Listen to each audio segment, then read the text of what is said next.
बिस्मिल्लाहिर्रहमानिर्रहीम। Welcome to Taimur मार YouTube channel. कल रात Iranian foreign minister Abbas Araghchi Pakistan Nur Khan base पर पहुंचते हैं और इनके साथ इनकी निगोशिएटिंग टीम भी पहुंचती है और साथ में ही इस्लामाबाद में पहुंचते हैं जेरेड कुशनर और स्टीव विटकॉफ और इनकी निगोशिएटिंग टीम पहुंचती है।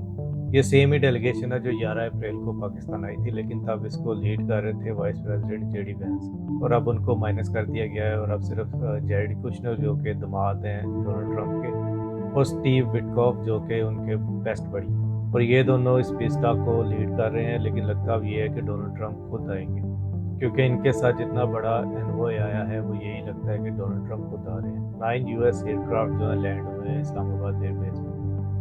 इस्लामाबाद इस वक्त फुली लॉकडाउन में है और लग तो यही रहा है कि डोनाल्ड ट्रंप के आने की तैयारियां हो रही हैं। देखते हैं आगे क्या होता है। होपफुली ये दो कंट्रीज जो हैं पीस टॉक्स करें और पीसफुली रहें।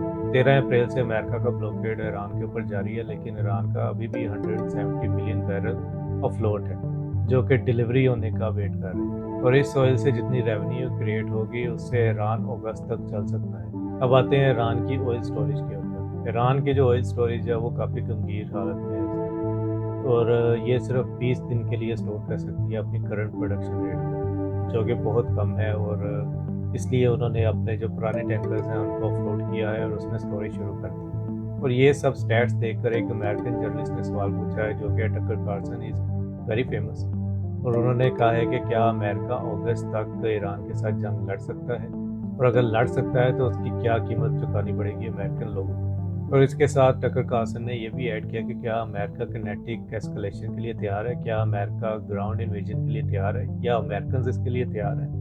और इसके साथ उन्होंने एक और बात ऐड की कि अमेरिका अगर ये एस्केलेशन करता है तो इसका जवाबदेह कौन होगा जो अमेरिकन फौजी उधर मारे जाएंगे, इसराइल जवाबदेह होगा या डोनाल्ड ट्रंप जवाबदेह होगा। लुफ्थांसा एयरलाइन जो कि दुनिया की सबसे बड़ी एयरलाइन है उसने अनाउंस किया है कि वो अक्टूबर तक 20,000 जो फ्लाइट्स हैं उनको कैंसिल कर रही है राइजिंग जेट प्राइसेस उसकी वजह है। और ये एक क्लियर इंडिकेशन है कि इसका जो असर है ट्रैवल पर कितना पड़ रहा है और आम आवाम पर कितना पड़ रहा है। और इसके अलावा एक और यूरोप की खबर है कि डोनाल्ड ट्रंप ने स्पेन को धमकी दी है कि वो उसको नेटो से निकाल देगा क्योंकि वो ईरान की हिमायत कर रहा है।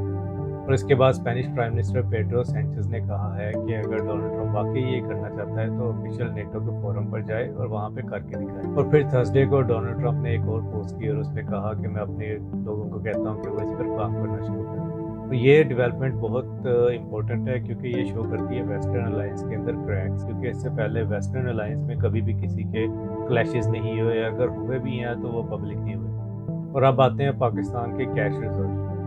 पाकिस्तान के पास इस वक्त सिर्फ 16.4 बिलियन डॉलर्स हैं जो कि क्रिटिकली लो हैं, जो कि तकरीबन 3 माह चल सकते हैं इम्पोर्ट्स के लिए। वर्ल्ड बैंक ने एक मिडल ईस्ट का ग्रोथ फोरकास्ट किया है जो कि 1.8% है, पिछले साल 2025 में 4% में था और ये ईरान को एक्सक्लूड करके है। और इसकी सबसे बड़ी वजह यह है स्ट्रेट ऑफ हॉर्मुज़ का बंद होना। इस बात को मैंने अपनी पिछली वीडियो में डिस्कस किया था, लेकिन अब ये वर्ल्ड बैंक ने कंफर्म कर दिया।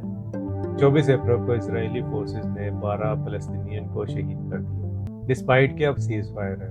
और रशिया के प्रेसिडेंट पुतिन ने ईरान को एक पैगाम पहुंचाया कि जो उनका एनरिच्ड यूरेनियम है वो रशिया प्रोटेक्ट करने के लिए तैयार है। ये एक बहुत बड़ी डेवलपमेंट है इस रीजनल वॉर में। इसके अलावा रशिया ने 24 इजरायलीज को भी डिटेन किया था कुछ दिन पहले और उनको 5 घंटे रखा था और उसके बाद उनको छोड़ दिया था, वापस से इसराइल भेज दिया था।